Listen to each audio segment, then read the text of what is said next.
So for the last 8 questions of part 4 of the SAT math test, they're called constructed responses or student responses. You got to fill in the bubble. So what I want to do is I just want to point out a couple things. You're going to do a bunch of math. Your answer is 7/12. So you write in 7, put the slash, and then 12. And then you got to go down here. This is 7. You fill in the bubble. This is the slash. You fill in the bubble. There might be a decimal too. And you fill the bubbles all the way in. This is how you do a decimal. There are some other ways that are acceptable. If you have like a repeating decimal, you could fill it out all the way. You could round it.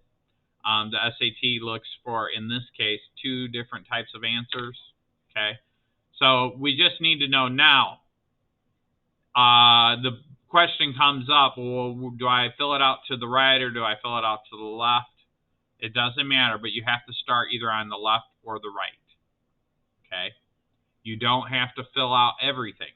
You can leave something blank. In other words, if I fill out from the right and it's a 3-digit number, you don't put a 0 in here. You don't put anything here. You just leave it blank.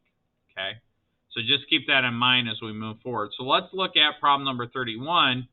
It says that Wyatt can husk at least 12 dozen ears of corn per hour and at 18 dozen ears of corn per hour, or at most. So he could do anywhere between 12 and 18 dozen. That's a lot. That's 144 to whatever. That's a lot.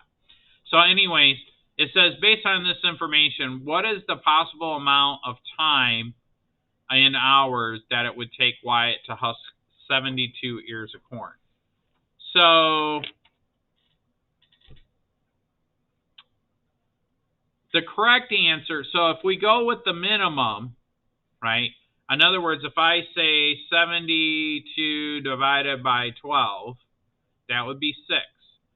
If I say 72 divided by 18, that would be 4. So then any number between 4 and 6 would work. Now, what do they mean by that? Well, if you had the bubble sheet and you just put in 5, that would work. If you had the bubble sheet and you put in 6, that would work. If you put in 4, that would work. So there's really 3 possible answers. You could put 4.5. But anything in between those numbers would work.